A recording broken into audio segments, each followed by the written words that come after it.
To the question of race.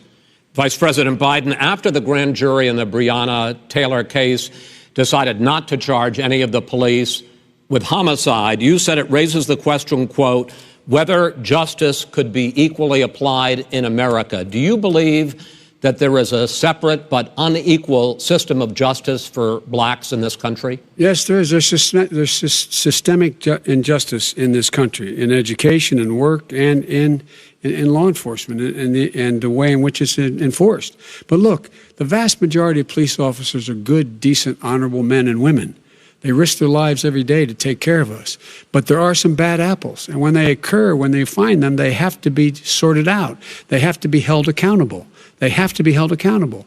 And what I'm going to do as President of the United States is call together an entire group of people at the White House, well, everything from the civil rights groups to the police officers, to the police chiefs, and we're going to work this out. We're going to work this out so we change the way in which we have more transparency in when these things happen. These cops aren't happy to see what happened to George Floyd. These cops aren't happy to see what happened to Breonna Taylor. Most don't like it. But we have to have a system where people are held accountable. And by the way, violence in response is never appropriate. Never appropriate. Peaceful protest is. Violence is never appropriate. All right, what is peaceful protest? When they run through the middle of the town and burn down your stores and kill people all over the place, and you say peaceful protest? President Trump, I'm not asking. But you say it is. President Trump, I'd like to continue with the issue of race. I promise we're going to get to the issue of law and order in a moment. This month, your administration directed federal agencies to end racial sensitivity training that addresses white privilege or critical race theory.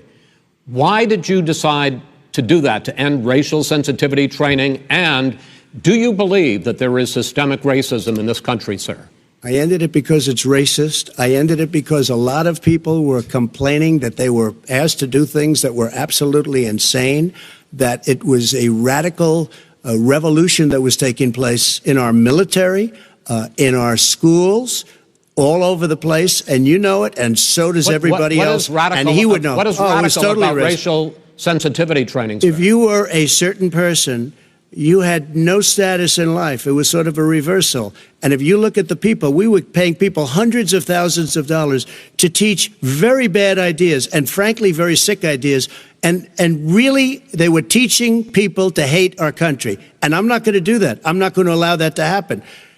We have to go back to the core values of this country. They were teaching people that our country is a horrible place, it's a racist place, and they were teaching people to hate our country. And I'm not going to allow that to happen. Vice President Biden? Nobody's doing that. He's the racist. You just don't know. Here's the deal. I know a lot more about this than he does. Let him finish. The fact is that there is racial insensitivity. People have to be made aware of what other people feel like, what insults them, what is demeaning to them. It's important that people know they don't want to. Many people don't want to hurt other people's feelings, but it makes a big difference. It makes a gigantic difference in the way a child is able to grow up and have a sense of self-esteem.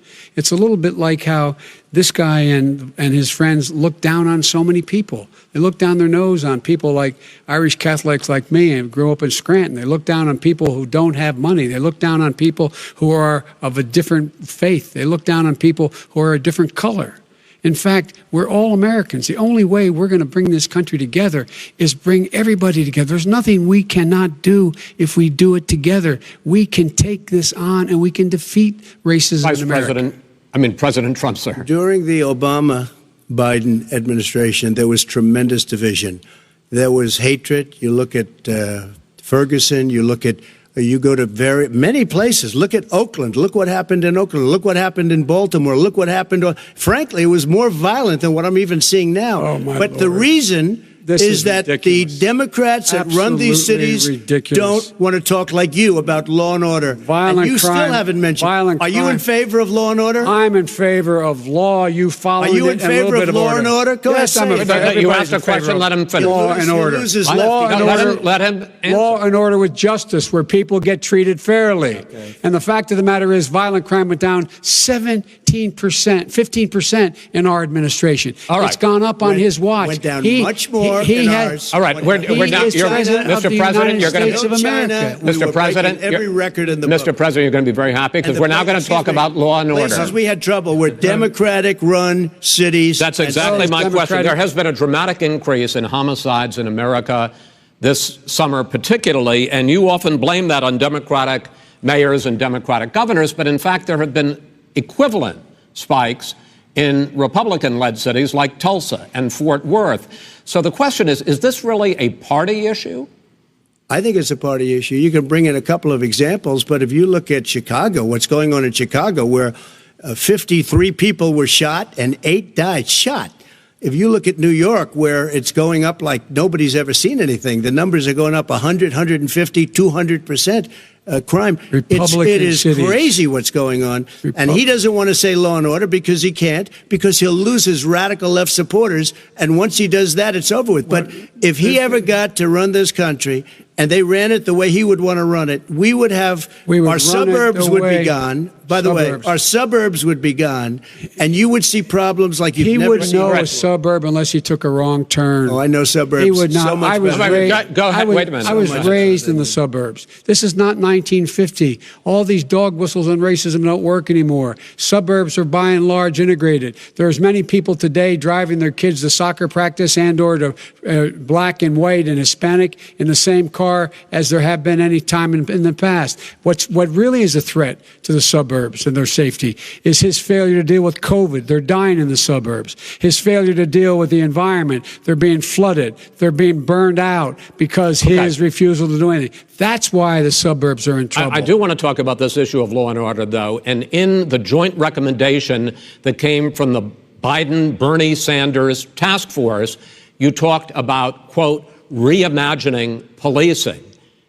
Yeah. First of all, what does reimagining policing mean, and do you support? It means. Let me, if I might finish the question. What does reimagining policing mean, and do you support the Black Lives Matter call for community control of policing? Look, what I support is the police having the opportunity to deal with the problems they face. And I'm totally opposed to defunding the police offices. As a matter of fact, local police, the only one defunding it, his budget calls for a $400 million cut in local law enforcement assistance. They need more assistance. They need, when they show up for a 9/11 call, to have someone with them as a psychologist or psychiatrist to keep them from having to use force and be able to talk people down.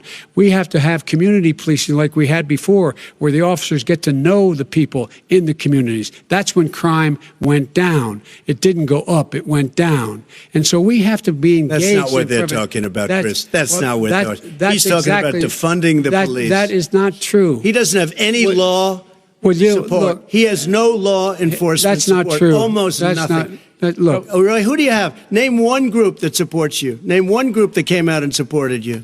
Go ahead. Think. We have time. We don't have time to do anything. No, think about it.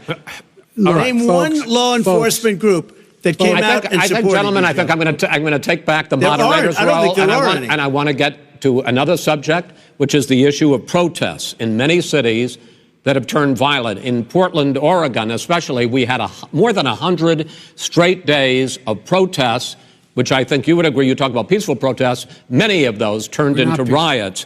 Mr. Vice President, you say that people who commit crimes should be held accountable. The question I have, though, is, as the Democratic nominee, and earlier tonight you said that you are the Democratic Party right now, have you ever called the Democratic mayor of Portland or the Democratic governor of Oregon and said, hey, you got to stop this, bring in the National Guard, do whatever it takes, but you stop the days and months of violence in Portland? I don't hold public office now. I am a former vice president. I've made it clear in my public statements that the violence should be prosecuted. It should be prosecuted. And anyone who commits it But should be you've never called for the people, the leader. Excuse me, sir. You have never called for the leaders in Portland and in Oregon to bring in the National Guard and knock off 100 days of riots. They can, in fact, take care of it if he'd just stay out of the way. Look here. Oh, really? Oh, really? Here's the thing. I sent in the U.S. Marshals to get the killer of the young man in the middle of the street. They shot him, and for 3 days, President Trump, Portland wouldn't do anything. I had to send in the U.S. Marshals. They took care of business. Go ahead, sir. And by the way, his own former spokesperson said, riots and chaos and violence help his cause. That's what this is all about. I don't know who said that. I do. Who? I think Kellyanne Conway. I don't think she said that. She said that. And so here's the here's the point. Go ahead, the point is that's what he keeps trying to rile everything up. He doesn't want to calm things down. Instead of going in and talking to people and saying, let's get everybody together, figure out how to deal with this. What's he do? He just pours gasoline in the fire constantly, and every single solitary time. Okay, and to end this, button up this segment, I'm going to give you a minute to answer, sir. You have repeatedly criticized. I have to answer his statement. No, you have repeatedly. Wait, you have no, you've been talking back and forth. You made a statement. I'm asking you. I would love to end it. Sir. I would love to end it. If you want to switch seats. We could very quickly. We could do that, but I'd send in the National Guard. It would be over. There'd be no problem. Okay. But they don't want to accept the National Guard. You have repeatedly criticized the vice president for not specifically calling out Antifa and other left-wing extremist groups. But are you willing tonight to condemn white supremacists and militia groups and to say that they need to stand down and not add to the violence in a number of these cities, as we saw in Kenosha and as we've seen in Portland? Sure, are you I'm prepared to do specifically do it? Well, go ahead, sir. I would say almost everything I see is from the left wing, not from the right wing. So what are you saying? I'm willing to do anything. I want to see peace. Then do it, sir. Say it. Do it. Say it. Do you want to call him? What do you want to call him? Give me a name. Give me a white name. Supremacists and Who would you like me to condemn? White supremacists and right Proud Boys. Stand back and stand by. But I'll tell you what. Somebody's got to do something about Antifa and the left, because this is not a right-wing problem. This is a left-wing. FBI director This is a left-wing problem. White supremacists. Antifa's an idea, not an organization. Oh, you got to be not kidding. malicious. That's what his FBI. His FBI director said. Well, then you know what? No, we're done, sir. We're moving on to the next. We're moving. When a bat hits you over the head, that's not an idea. Everybody in your administration tells you the truth has a bad idea. Can I tell you what? You have no ideas. Antifa is a dangerous, radical gentlemen, group. We're now moving on to the Trump and Biden records. They'll overthrow you. When a president, I'm going to ask a question. When the president seeks a second term, it is generally a referendum on his record. But Vice President Biden, you like to quote one of your dad's sayings, which is, don't compare me to the Almighty, compare me to the alternative. And in this case, sir, you are the alternative. Looking at both of your records, I'm going to ask each of you, why should voters elect you president over your opponent? In this segment, President Trump, you go first, 2 minutes. Because there has never been an administration or president who has done more than I've done in a period of 3.5 years. And that's despite the impeachment hoax.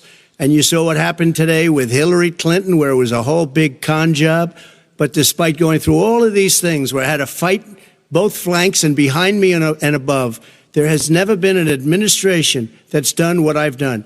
The greatest, before COVID came in, the greatest economy in history, lowest unemployment numbers. Everything was good. Everything was going. And by the way, there was unity going to happen. People were calling me for the first time in years. They were calling and they were saying, it's time maybe. And then what happened? We got hit, but now we're building it back up again. A rebuilding of the military, including Space Force and all of the other things.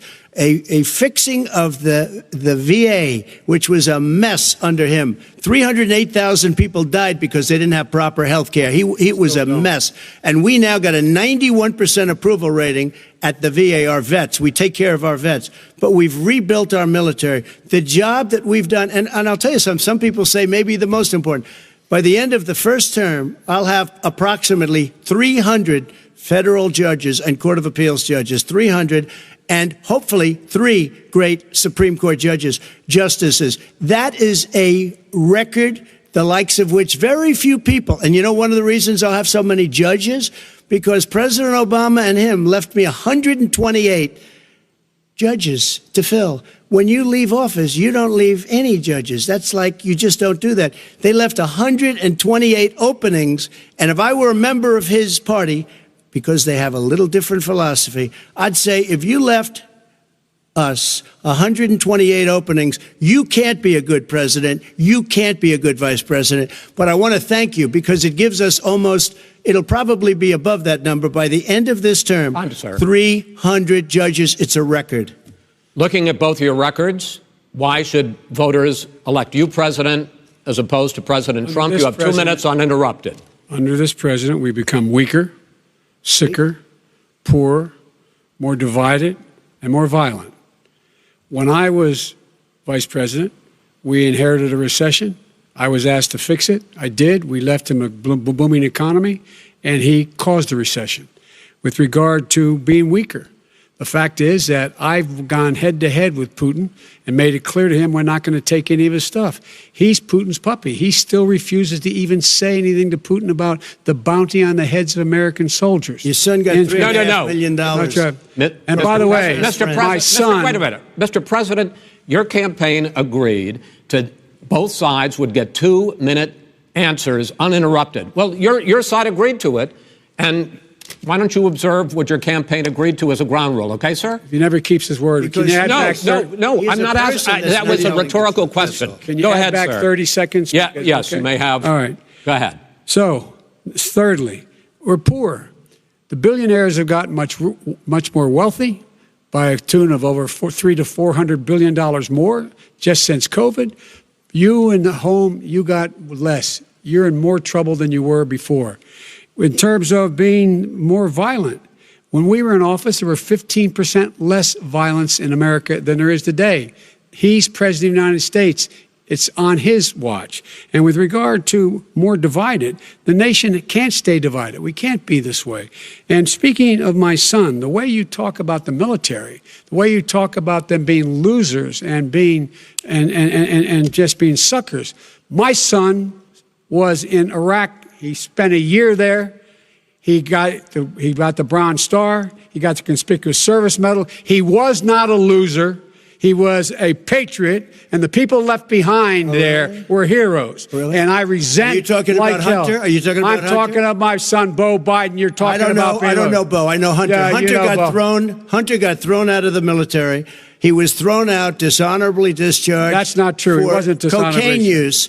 And he didn't have a job until you became vice president. Once you became vice president, he made a fortune in Ukraine, in China, in Moscow, that is simply and various not other places. True. He made a fortune. My son. And he didn't have a job. My son, like a lot of people we know at home, had a drug problem. He's overtaken it. He's fixed it. He's worked on it, and I'm proud of him. But why was he given tens of millions? All right, but he wasn't given tens of millions of dollars. That is totally, President Trump. We've already been totally discredited. We've already been through this. I think the American people would rather hear about more substantial subjects. Well, you know, as the moderator, sir, I'm going to make a judgment call here. Gets $3.5 million from the mayor of Moscow. Let's talk about. That is not true. That report is totally discredited.